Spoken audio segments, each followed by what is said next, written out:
वयातून ज्या गरजू लोकांना त्याची गरज आहे त्यांना ते मिळावे यासाठी हे दान केलं जातं. अजून तुम्हाला कोणाला काही शंका असतील तर विचारा. कोण करू शकते दान, कोण करू शकत नाही त्याच्याबद्दल म्हणजे सगळ्यांना माहिती होईल. जर तपासणी करून त्याचे जे अंग चांगले आहेत त्याला आणि समजा छोट्या मुलांचे वय होत्या वयानुसार छोट्याच्या मुलांना स्किन आहे तर वयानंतर स्किनचे पण हो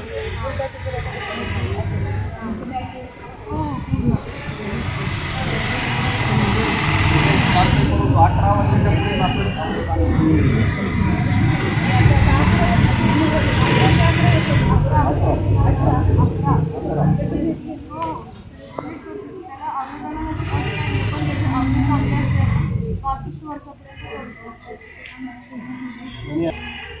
जो आहे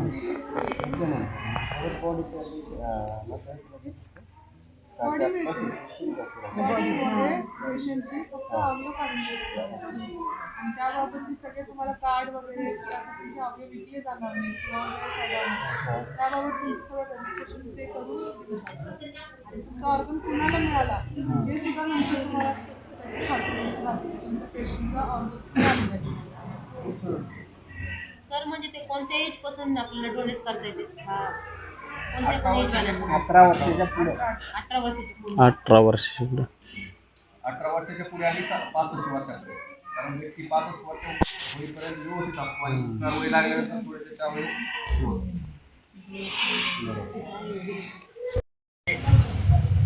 राष्ट्रीय सेवा योजनेच्या माध्यमातून सामाजिक भान समाजसेवा निर्माण करण्याचा प्रयत्न भारताच्या जलद विकासासाठी आणि जगामध्ये एक महासत्ता बनवण्यासाठी सशक्त भारत हे देखील निर्माण करणं गरजेचं आहे. सशक्त भारत जर निर्माण करायचं असेल तर या आरोग्य तपासणी शिबिरासाठी या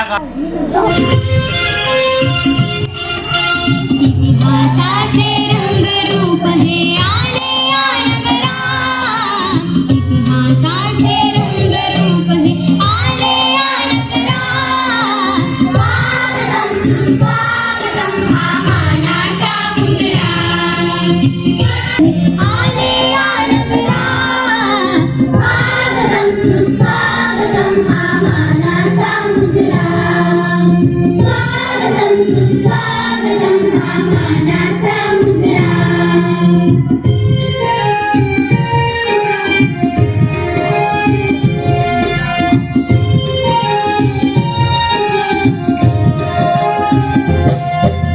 दहा दिशांचे गुंजन आले, सभा मंडपी स्वागत झाले. दहा दिशांनी गुंजन आले, सभा मंडपी स्वागत झाले. पूर्वनियोजित अपूर्व घडले, पूर्वनियोजित अपूर्व घडले, सावरणांचा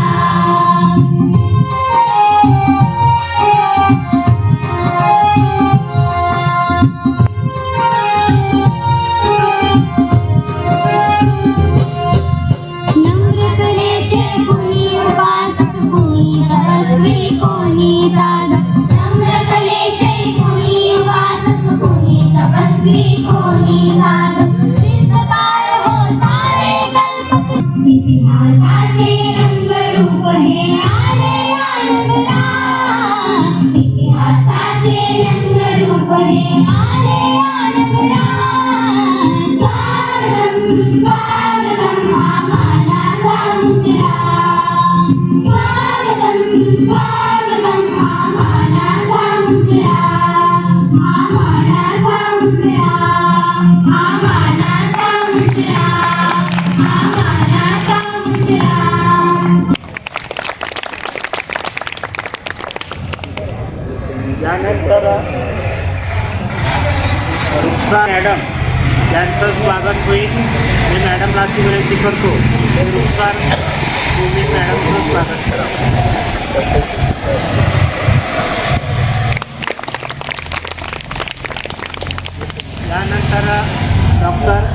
श्वेता गोरे मॅडम यांचं स्वागत होईल. मी मॅडमला अशी विनंती करतो की डॉक्टर श्वेता गोरे मॅडमचं स्वागत करावं.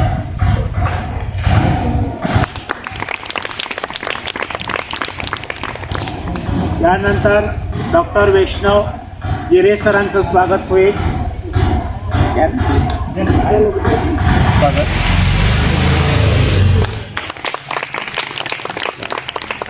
यानंतर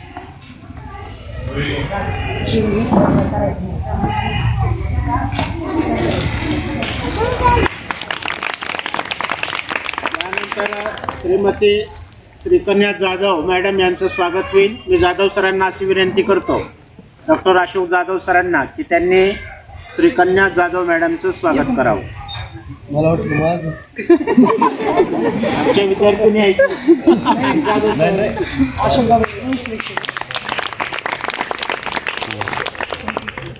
यानंतर श्री जाधव राजेंद्र सर यांचं स्वागत होईल.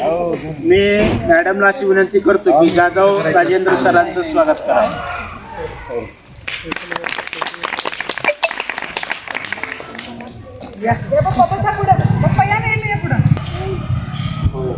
यानंतर समाजसेवा अधीक्षक सामाजिक कार्यकर्ते श्री कोटुळे सर यांचं स्वागत होईल. NSSC प्रतिनिधी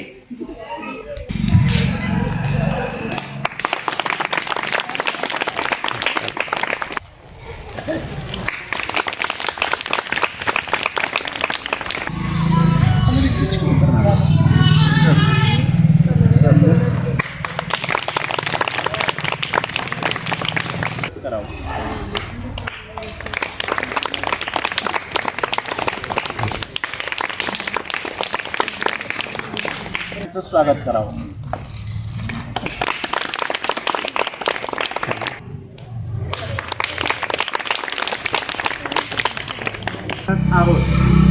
वेळ वाचावा म्हणून आपण 2 व्हीलर 4 व्हीलर याचं प्रमाण देखील आपण वाढवत आहोत. साहजिकच त्यामुळं ॲक्सिडेंटचं प्रमाण हे देखील वाढत आहे. त्यामुळं आपल्या शरीरातील जे काही अवयव आहेत ते डॅमेज होतात. पण अवयव दान करून एखाद्याचं प्राण देखील वाचवता येतं. परंतु त्या संदर्भात आपल्यामध्ये प्रचंड गैरसमज आहे. समजा एखाद्याचे डोळे चांगले असतील आणि त्याची डेथ झाली तर ते डोळे दुसऱ्याला आपल्याला देता येतात. जो अंध व्यक्ती आहे त्याला दृष्टी आपल्याला देता येते. किंवा एखाद्याचं ब्रेन डेड झालेलं असेल परंतु त्याचं हार्ट मात्र चांगलं असतं तर ते हार्ट आपल्याला इतरांना त्याचं प्रत्यारोपण किंवा ते अवयव आपल्याला देता येतात. परंतु प्रचंड आपल्यामध्ये गैरसमज असल्यामुळं गरज असतानाही काही पेशंटला अवयव हे करू शकत नाही आहे. तर अवयव दान करणं ही एक चळवळ उभी राहणं गरजेचं आहे. तर त्या संदर्भामध्ये जनजागृती करण्यासाठी आपल्याकडं डॉक्टर रुखसार मोमीन मॅडम आलेले आहेत.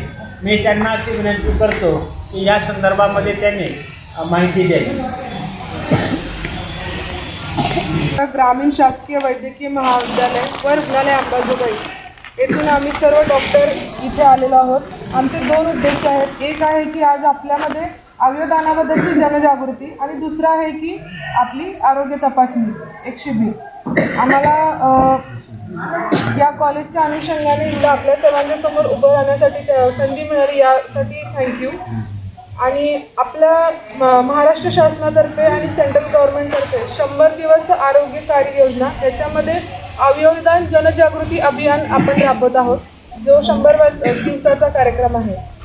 अवयवदान म्हणजे काय? सगळ्यात मोठी गोष्ट म्हणजे की एक माणूस आपल्या मृत्यू पश्चात 8 जणांना जीवन देऊ शकतो. पण याबाबतची समज आणि गैरसमज हे समाजामध्ये प्रचंड प्रमाणात आहे. एखादा व्यक्ती आहे की ज्याचं किडनी खराब आहे, लिव्हर खराब आहे किंवा दुसरे अवयव खराब आहेत, जसं त्याला जन्मताच अंधत्व आहे. पण ह्या लोकांना जर वेळच्या वेळी अवयव मिळाले तर या लोकांचे जीवन व्यवस्थित होऊ शकते. जसं एखादा व्यक्ती किडनी खराब झाल्यामुळे त्याला डायलिसिस करावं लागतं, लिव्हर खराब झाल्यामुळे त्याला कंटिन्यू औषधोपचार राहावं लागतं. आणि जर आपल्याला दृष्टी नसेल तर तो व्यक्ती प्रत्येक पूर्ण आयुष्यभर बिना बघता राहू शकतो.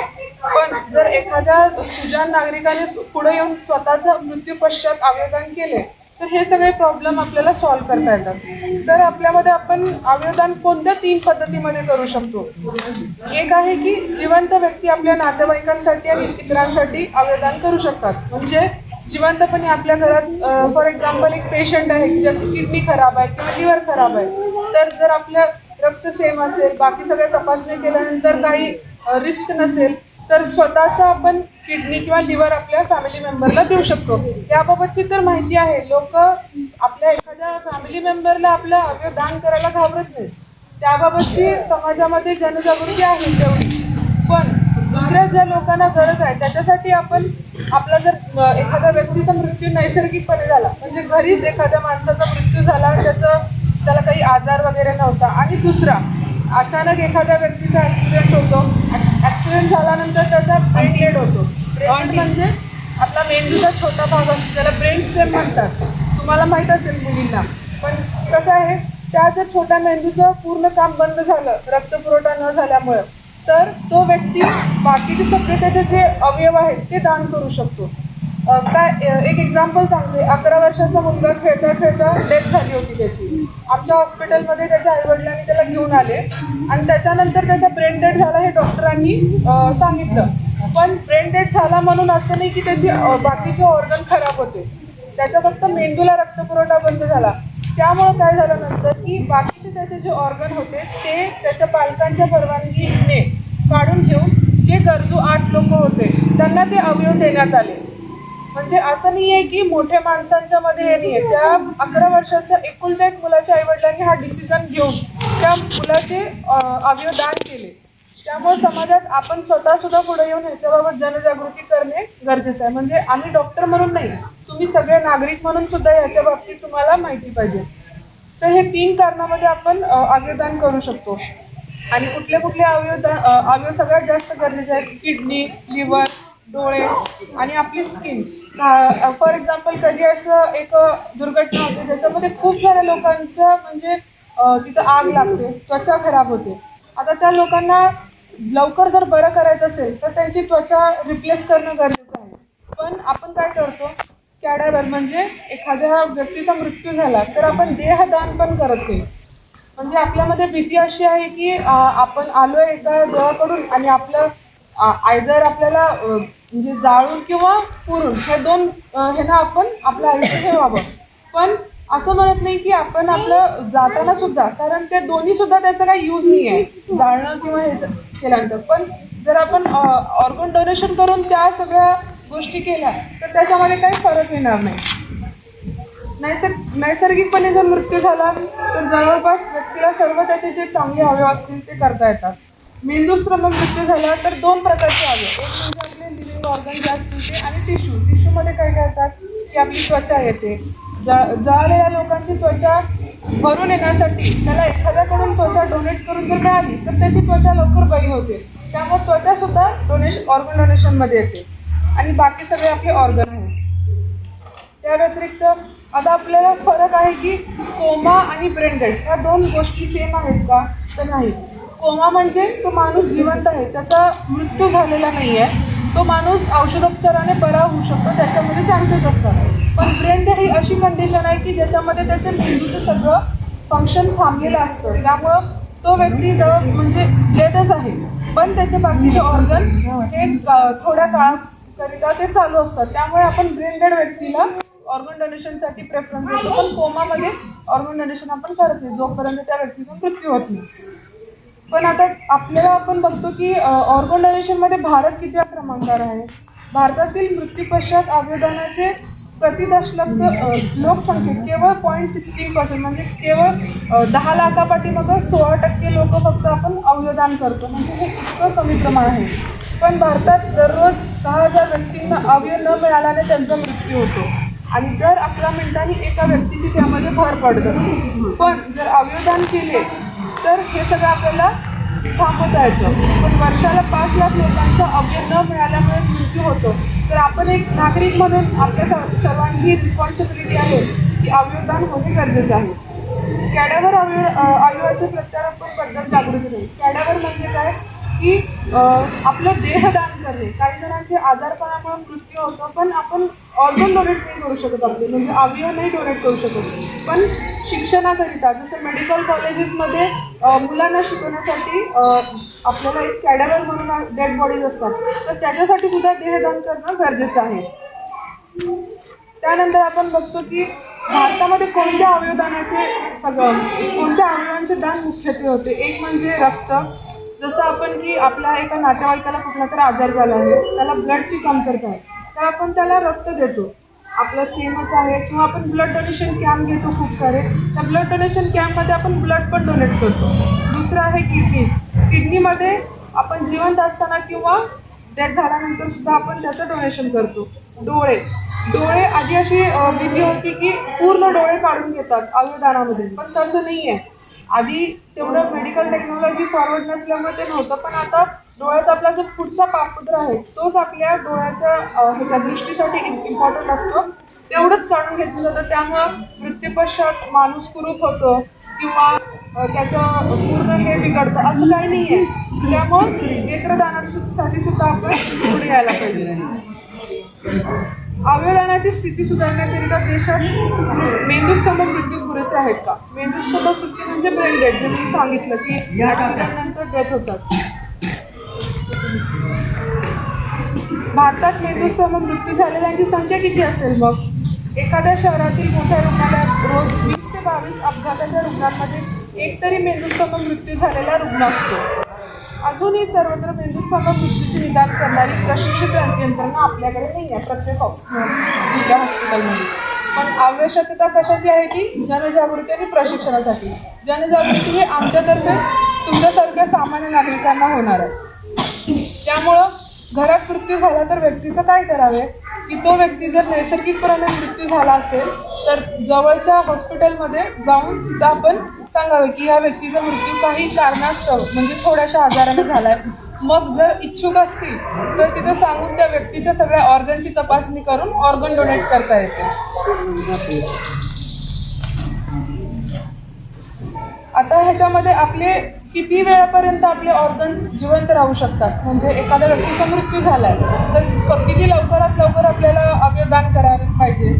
जो आपला हार्ट असतो म्हणजे आपले हृदय ते 4 ते 6 तासापर्यंत जिवंत राहतं. आपले जे लंग्स म्हणजे फुफ्फुस असतात ते 4 ते 6 तासापर्यंत जिवंत राहतात. लिव्हर असतं ते 12 ते 18 तास.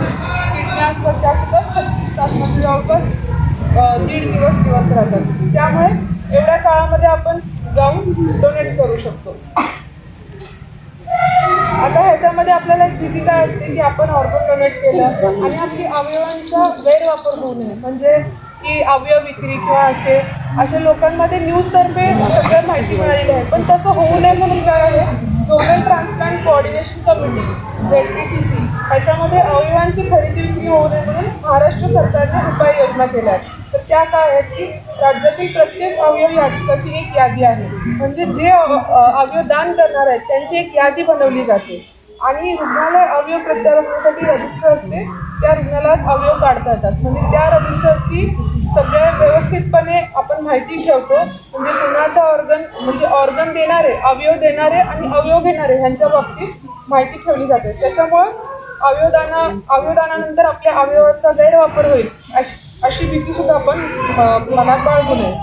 आणि त्याच्यासाठी ऑर्गन डोनरचा एक कार्ड दिला जातो की आपण ठरवलं की मला माझ्या मृत्यूपश्चात अवयवदान करायचं आहे, तर तुम्ही तुमच्या नावाची नोंदणी केल्यानंतर तुम्हाला ते कार्ड दिला जातो. आणि तो कार्ड असं नाही आहे की तुम्ही आता ठरवलं की मला अवयवदान करायचं आहे तर त्या कार्डप्रमाणे तुमच्या म्हणजे तुमच्या मृत्यूपश्चात तुम्हाला कॉन्टॅक्ट केले जाईल.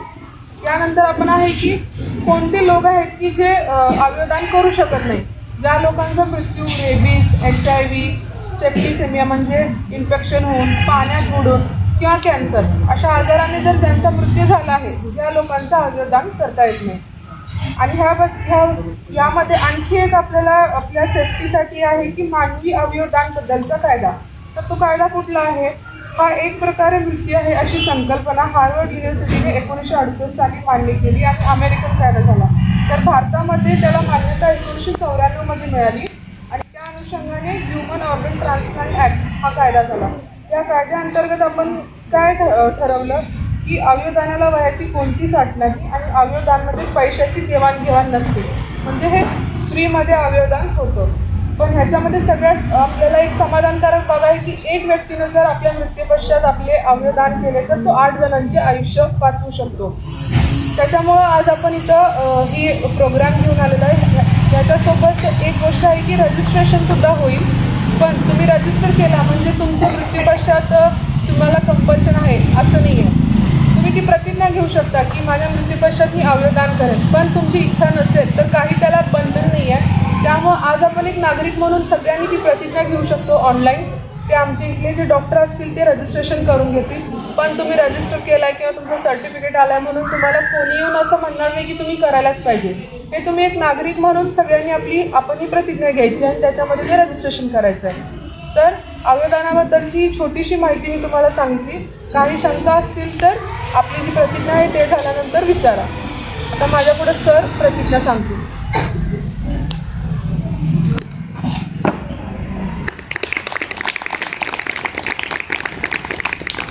आपण सगळे उभे होऊन प्रतिज्ञा घेणार.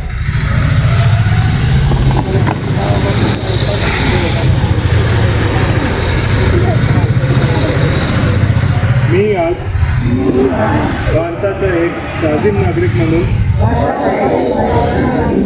प्रतिज्ञा करतो की मी माझ्या मृत्यू पश्चात माझे विविध अवयव गरजू रुग्णास देण्याकरिता बांधील असे तसेच मी येणाऱ्या काळात माझ्या मित्रांना अपेक्षितांना व माझ्या संपर्कात येणाऱ्या प्रत्येक व्यक्तीस अवयवदानाचे महत्त्व समजून सांगेल आणि त्यांना सुद्धा मृत्यू पश्चात अवयवदान करण्यासाठी प्रोत्साहित करेल.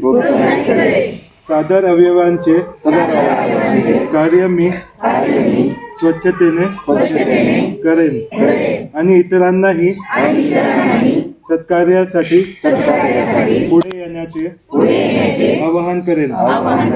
मी माझ्या ज्ञानाचा वापर करून जनसामान्य माणसांमध्ये अवयवदानाबाबत असलेल्या गैरसमजुती दूर करण्यासाठी सदैव व तत्पर करेन. मी माझ्या अवयवदानाच्या जनजागृती मोहीमसाठी सर्वतोपरी प्रयत्न करून अधिकाधिक लोकांपर्यंत अवयवदानाचे संदेश पोहोचवण्याचे काम निस्वार्थपणे पूर्ण करेल. जय हिंद, जय महाराष्ट्र. सगळ्यातून ज्या गरजू लोकांना त्याची गरज आहे त्यांना ते मिळावे यासाठी हे दान केलं जातं.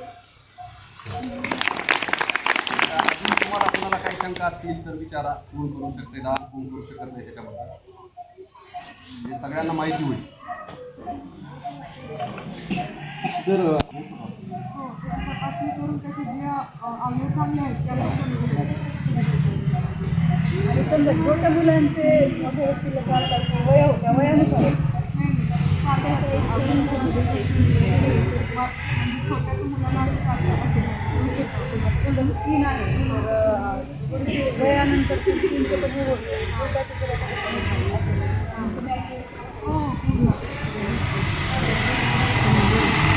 परंतु 18 वर्षाच्या पुढे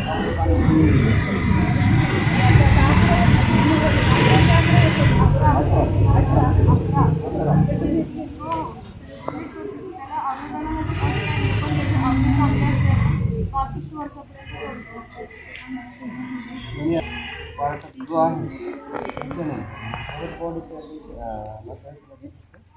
बॉडी बॉडीमध्ये पेशंटची फक्त अवयव काढून घेतले आणि त्याबाबतचे सगळे तुम्हाला कार्ड वगैरे किंवा तुमचे अवयव विकले जाणार नाही किंवा वगैरे फायदा होणार त्याबाबत तुमचं सगळं रजिस्ट्रेशन ते करून दिलं जातं आणि तुमचा ऑर्गन कुणाला मिळाला हे सुद्धा नंतर तुम्हाला त्याची खात्री राहते तुमच्या पेशंटचा ऑर्गन मिळालं जाईल. सर म्हणजे ते कोणत्या एज पासून आपल्याला डोनेट करता येते कोणत्या पण एज वाल्यांना 18 वर्षाच्या पुढे 18 वर्षाच्या पुढे 18 वर्षाच्या पुढे 18 वर्षाच्या पुढे आणि 65 वर्षात, कारण व्यक्ती 65 वर्ष होईपर्यंत व्यवस्थित असतो आणि वय लागल्यानंतर थोडेसे त्यावेळी मावशी इथं स्वयंपाक करत आहेत. इकडं बघा. तुम्ही काय करायला नुसतं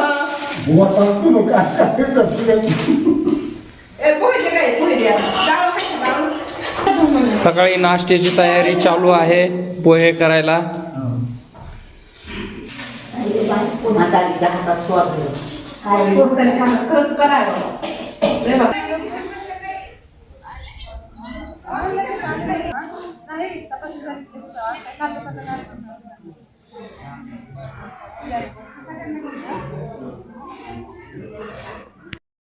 उपस्थित सर्व डॉक्टर मॅडम यांचं सुद्धा श्रीपत्रवाडी टीमतर्फे सहर्ष स्वागत, हार्दिक अभिनंदन. आज आमचे सन्माननीय चव्हाण सर यांचं स्वागत या ठिकाणी राहिलं. मी आमचे तुकानाना अस्वले यांना विनंती करतो चव्हाण सरांचं या ठिकाणी मोठे देऊन स्वागत करावं.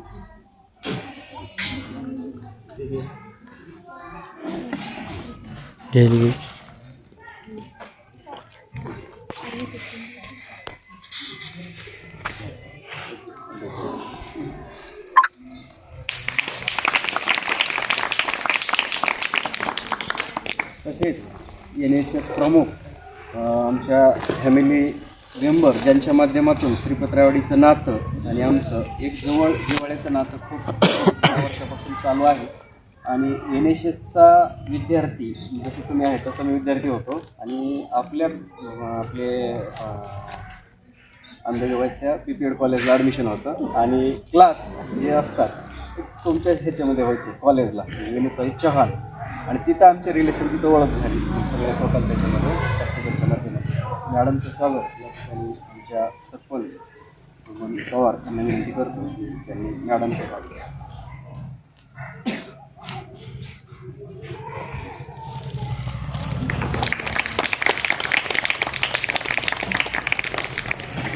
आणि सामाजिक कामाची आवड गोडी निर्माण व्हायची असेल तर NSS त्याच्याशी पर्याय नाही आणि त्याच्या माध्यमातून तयार झालेला विद्यार्थी फार पुढं जातो, कुठल्याही क्षेत्रामध्ये तो कमी राहत नाही.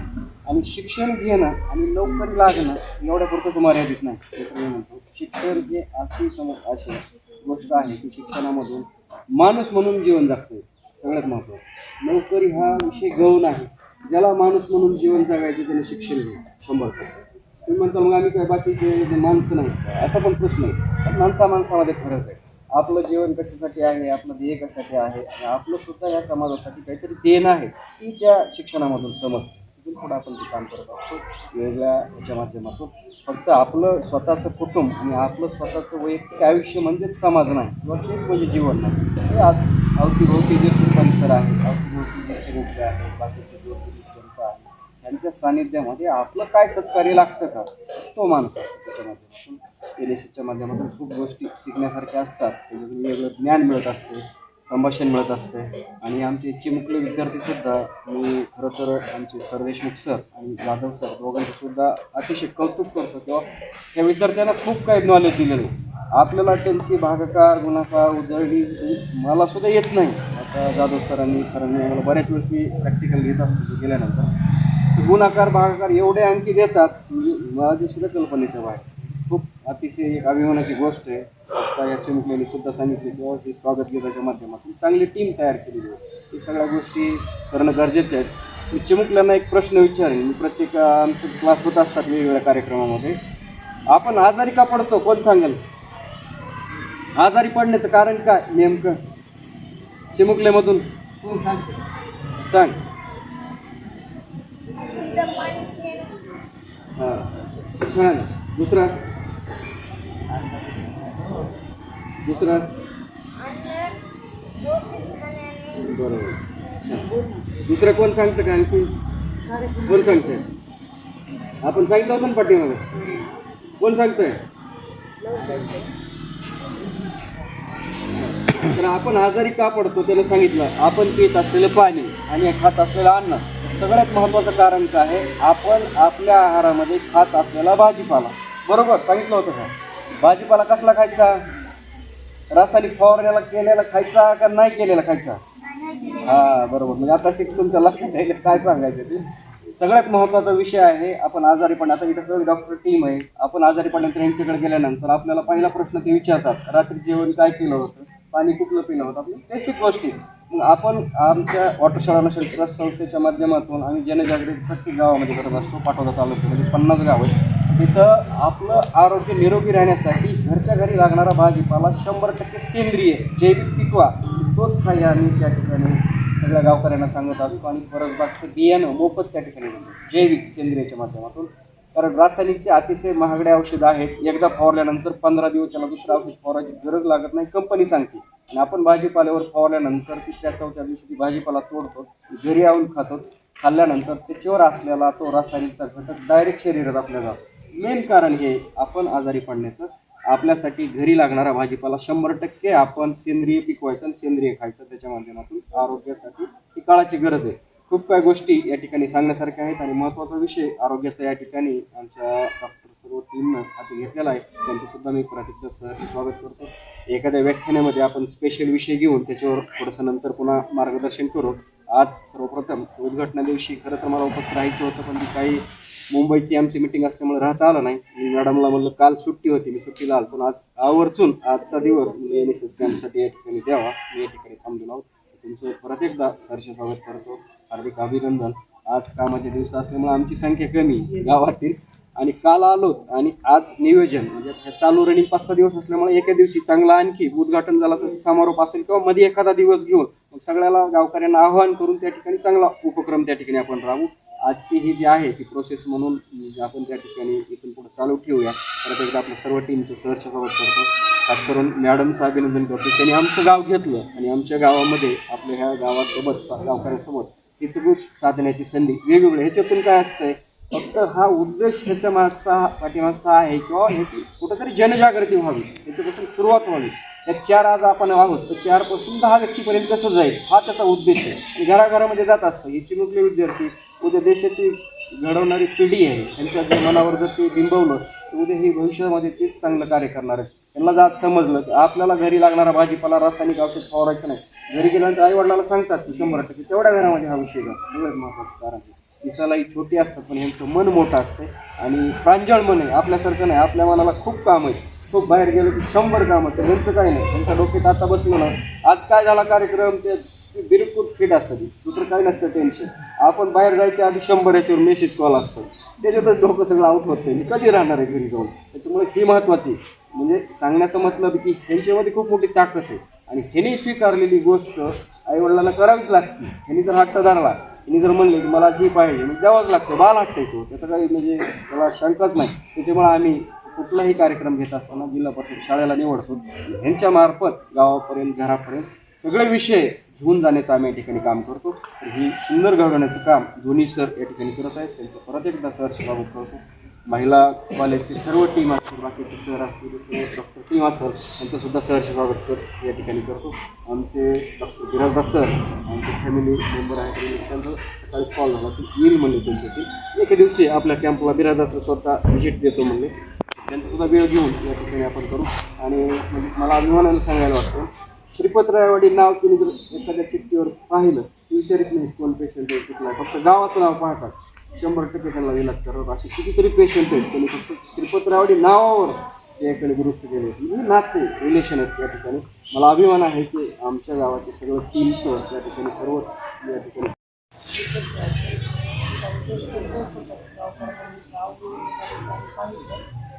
बंद असतात, पण तिथं सहकार्य मिळतं ना. मंत्री पवार सहकार्य असेल चांगलं चांगलं आपण असं म्हणणार नाही.